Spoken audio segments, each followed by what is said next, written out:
You are Locked On Ole Miss, your daily podcast on the Ole Miss Rebels. Part of the Locked On Podcast Network, your team every day. Thanks again for making the Locked On Ole Miss podcast your first listen every day. We're free and available wherever you get your podcast, including YouTube. We're part of the Locked On Podcast Network, your team every single day. Hello, I'm Steven Willis from the Locked On Ole Miss podcast. He is Zach Berry from On3, Ole Miss Spirit, Talk of Champions Podcast Network. Dude's about as in many places as I am. Honestly, you cannot do anything without seeing Zach. Anyway, how you doing, buddy? I'm good. Just a nice little reset. Get back to homeostasis during the bye week, so it's good.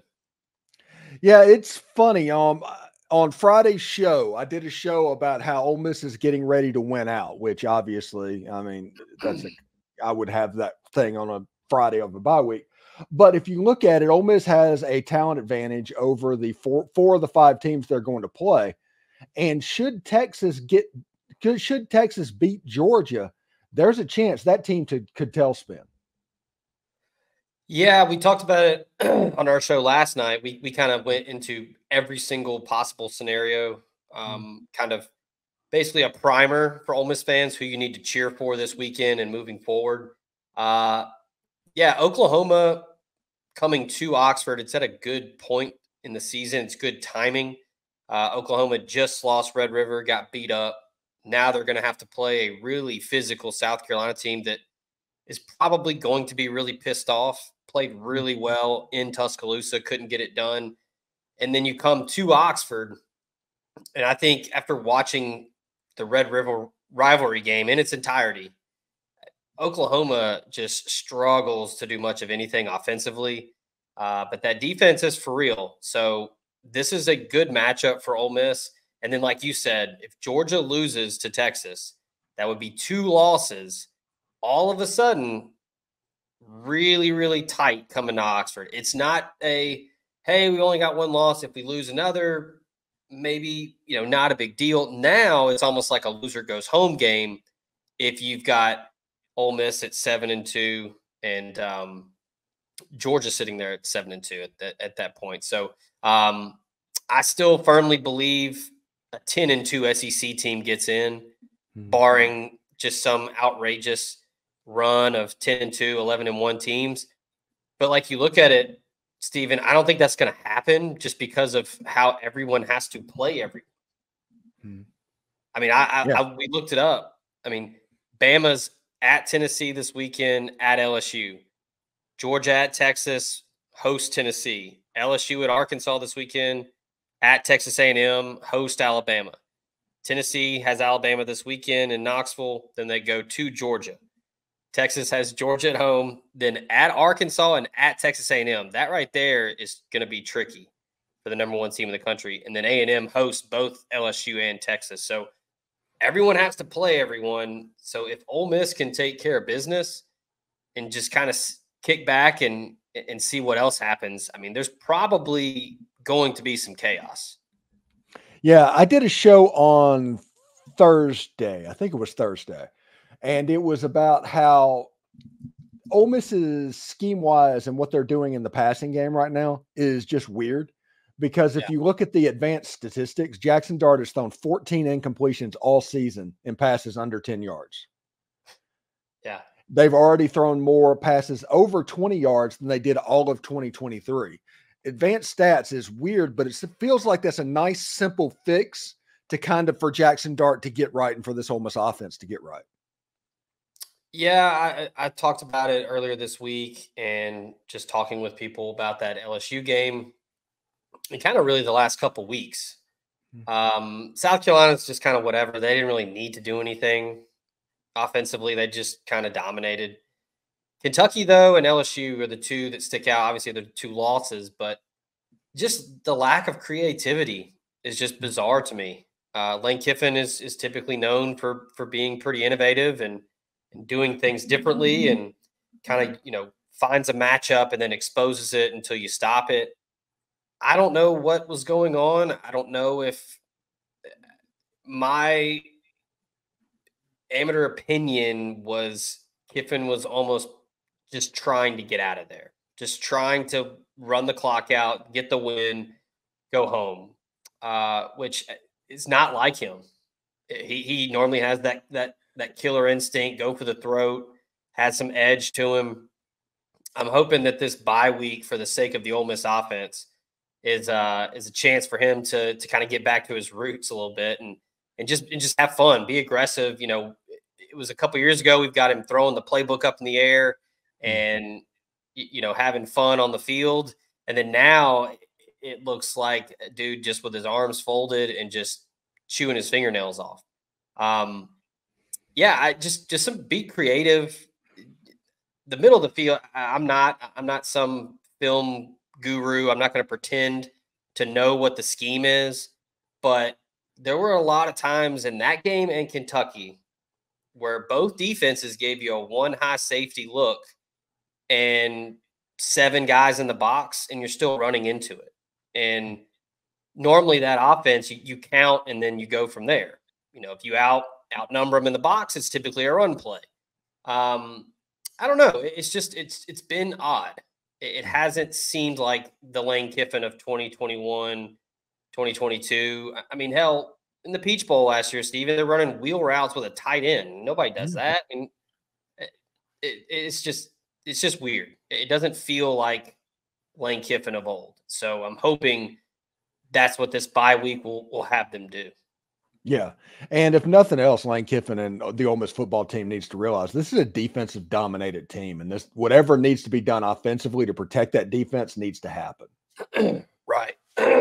And I think that's kind of what he's been doing, where it's almost kind of like it's working against him, where he knows the defense is getting stops. I mean, obviously we know about the 4th downs. Kentucky gets the 4th and 7. It was a push off, but they got it. You would think a top 10 Ole Miss team would get that call at home, but they didn't. And then you had the 4th downs against LSU. But like outside of that, on 3rd down, you look at the 3rd downs for each of those games. I mean, it's like 4 of 16, 6 of 9. It's bad. So the defense is doing its job.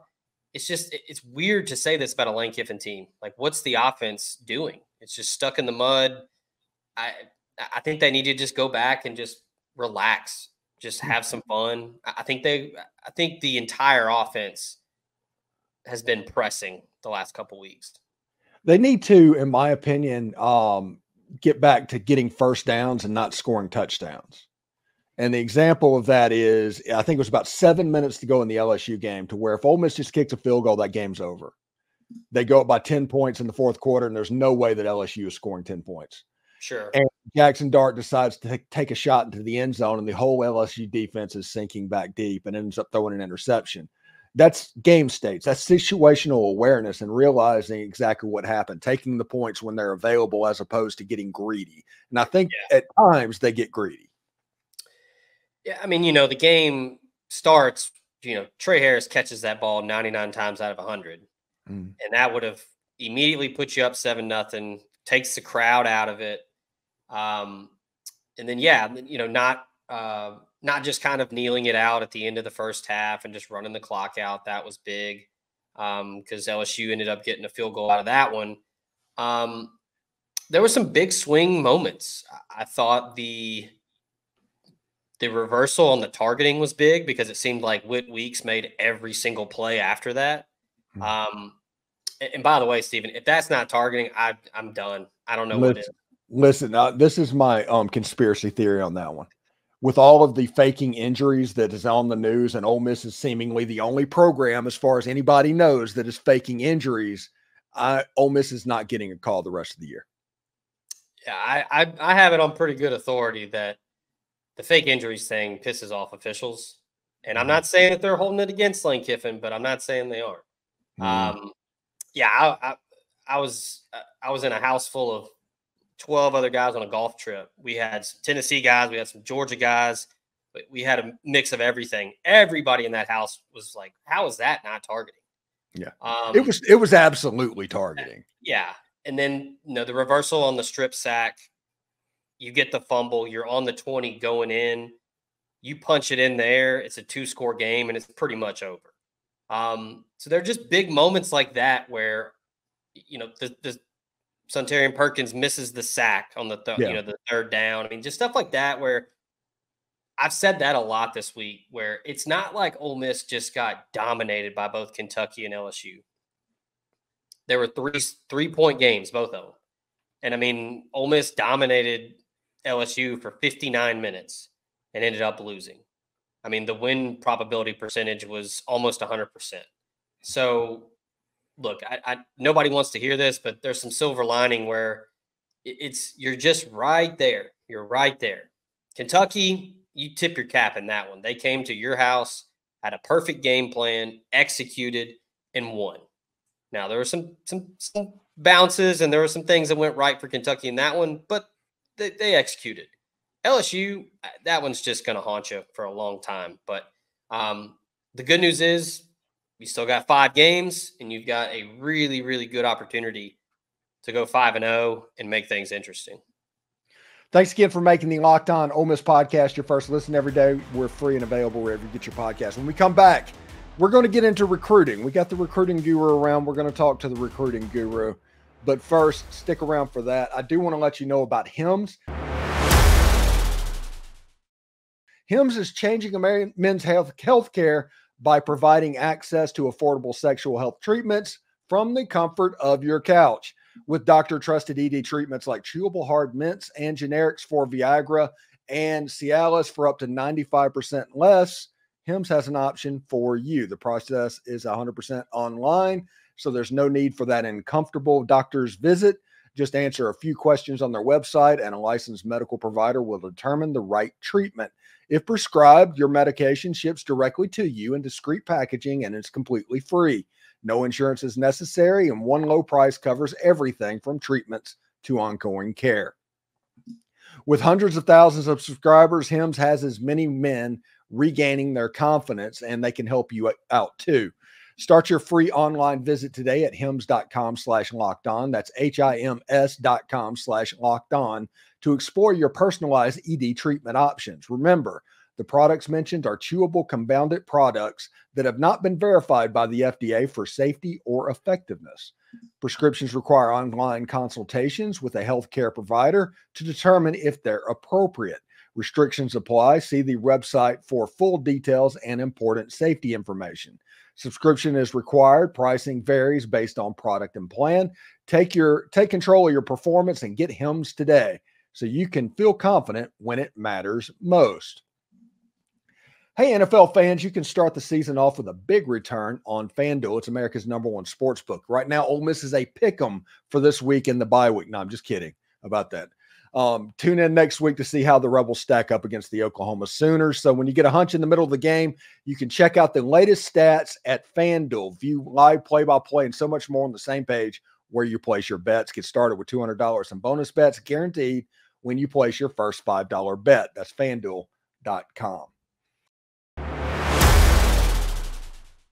All right, so let's get into recruiting a little bit, Zach. There's not a lot going on right now, and the NCAA did something that is absolutely bizarre. I can't figure out why they did it. They did away with the National Letter of Intent, which basically means they did away with National Signing Day, because that was the whole purpose of National Signing Day, was signing National Letter of Intents.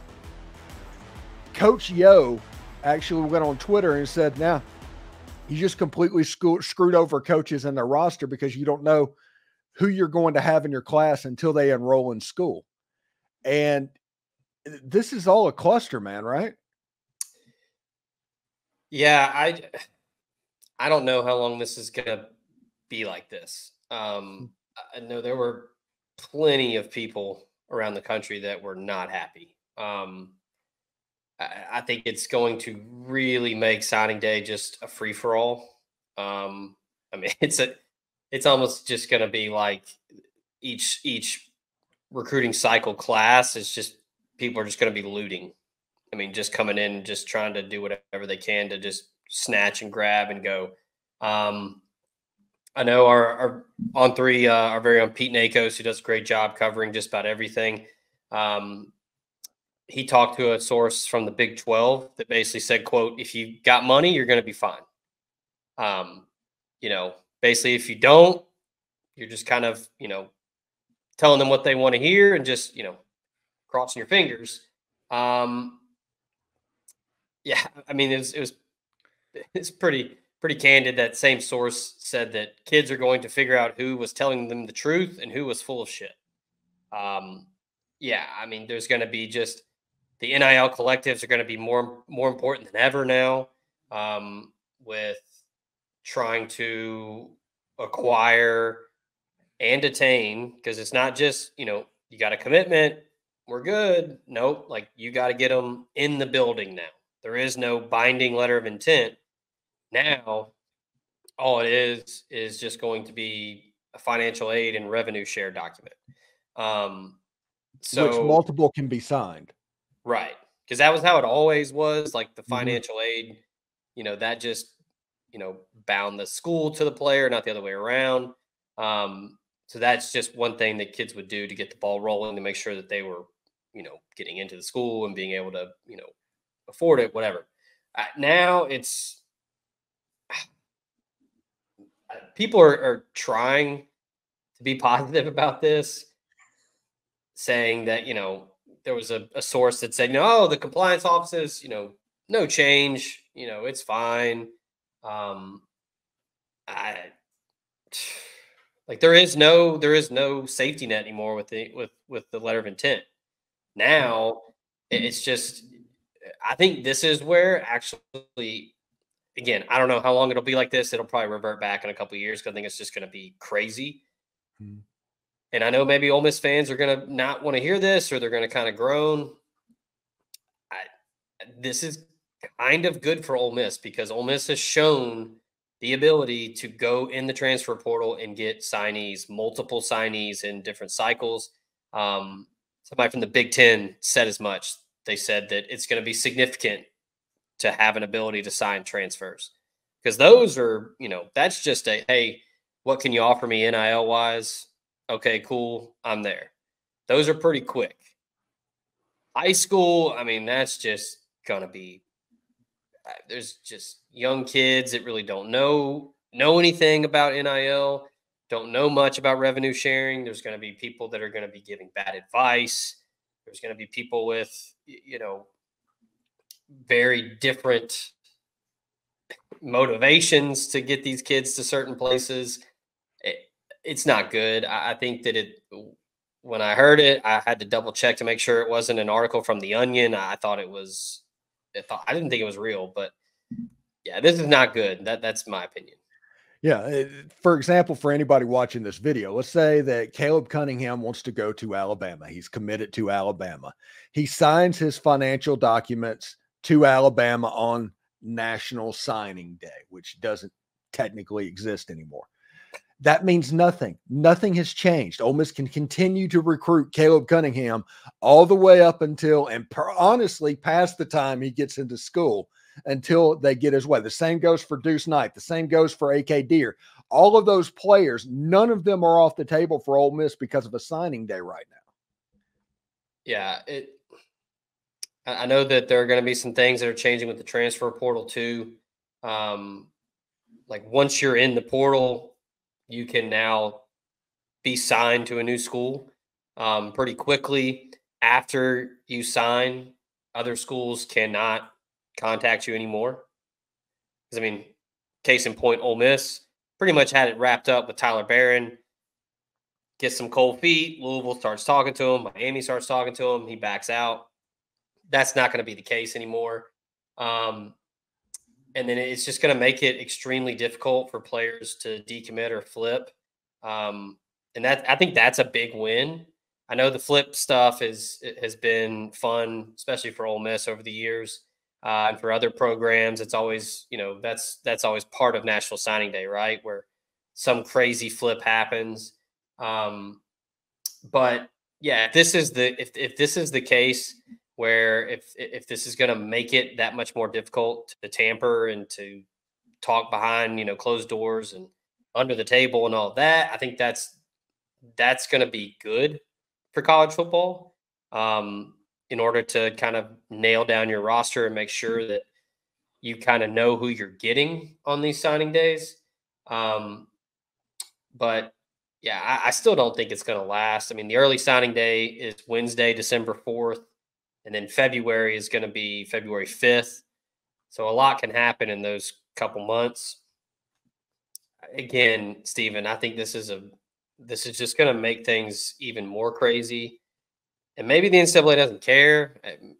Maybe the powers that be with the SEC and the Big Ten, the big time moneymaker conferences that have the money, like that one source said, if you got money, you're fine. Maybe those people don't push back and don't care because of the collectives and the booster money and all that. I just think it's just going to be a mess. Yeah, I agree. And also, if there is no national letter of intent, there is no need for an early signing day. There's no need for a signing day at all. Yeah. Yeah, you can just kind of do it whenever you want. Yeah, it's just I think they should just do away with the days and let the kid go ahead and commit and sign his financial aid documents whenever he's ready to do it. I mean, it doesn't matter. It's not going to change anything. These kids there's no longer going to be able to sign a piece of paper where people leave you alone. They're going to keep going all the way to the end. Yeah. And, it's going to be great for some and it's going to be miserable for others. Because obviously, if the school that you're a fan of is on the winning end, great. Awesome. Got this guy, flip this guy. Everybody thought he was going here. He went here. But if you're on the other end, you're going to hate it. You're going to be pissed. So I'll be interested to see how long this actually lasts. I don't think it's going to be very long. I think it was pretty wild that this actually passed. So yeah, I'm very intrigued to see how long they actually do this. Yeah, in a related story, and kind of before we get out of here, the SEC and the Big Ten are talking about a scheduling agreement for the future, and this going with a potential 9-game SEC schedule that could be 10 games. You would only have, say, a Furman and a Georgia Southern, and then you would have Iowa and Texas A&M with the normal schedule that Ole Miss has this year. Is this what separation looks like? Everybody's been waiting for the Big Ten and the SEC to separate from the NCAA. Is this actually what separation looks like? It's probably starting to move that way. And I think, honestly, I like the idea. I think a 9-game conference schedule is great. I think that that's what is needed. And like you said, it forces you to be pretty pointed with who you schedule those other 3 games. You're going to get a Big Ten team. So obviously people are going to be excited for that. I think most fans would rather, host in Iowa or go to a Michigan State rather than playing an MTSU or a Mercer. That it's going to mean more. It's going to be a more exciting game. It's gonna hold more weight. I think that's big. And, I don't think this really matters, but a lot of people have been pointing to Ole Miss this year with, well, they played the 4 cupcakes to start the year. They weren't ready for Kentucky. They weren't ready for LSU. Like, maybe, but I think that when teams are good enough, it doesn't really matter. But if you're, as a fan, this is a win-win because you're getting more money, more revenue share. You're getting more TV money, and you're partnering with the Big Ten, which is arguably the other biggest brand in college football. And you're only going to be rewarded with more games that mean more and are better. Yeah, like games out, Ole Miss traveling out to Autzen Stadium or Husky Stadium. I mean, that would be cool. It would. Yeah. Still weird to think of the Big Ten that way, but yeah, I know a lot of people that would be lining up to go out to Eugene and go play Oregon, or go up to Seattle and go sailgating, or what. I mean, that just opens up more doors for just more marquee matchups that matter and will only help your program in the long run. Thanks again for making. Yeah, I was going to say financially and on the field. Yeah. Thanks again for making the Locked On Ole Miss podcast your first listen every day. We're free and available wherever you get your podcasts, including YouTube. We're part of the Locked On Podcast Network. Your team every day. Zach Berry from the Ole Miss Spirit, Talk of Champions. Tell people how to see your stuff. Tell people what you have going on. Yeah, check us out, omspirit.com. We're an affiliate of On3. Come join us today. It's very, very, very, very cheap. And I think you'll have a lot of fun. We get into a lot of good discussions on the message board, and then we have a lot of content. We cover football. We've got basketball content starting to come out. Got some baseball content, some interviews with, Hunter Elliott. You got Joel Mangrum getting talked to, and then we've got podcasts pretty much every day. If you're into the gambling side of college football, we got a show for you. You can check that out wherever you get your podcasts. And then we've got recruiting, and my colleague Ben Garrett does his show a couple times a week. So we've got tons of content. That's omspirit.com, and check us out on YouTube as well. We have a channel on YouTube at omspirit. You can get all the podcasts wherever you get your podcasts, Apple, Spotify, all of that. So we appreciate it if you come over and join us. Yeah, they do great stuff, and everybody knows how I feel that many perspectives as you can get on Ole Miss football, the better. So you're not just like pigeonholed into only one. So anyway, thank you, Zach, so much for joining us. We'll talk to you later, buddy. All right, man. Appreciate it.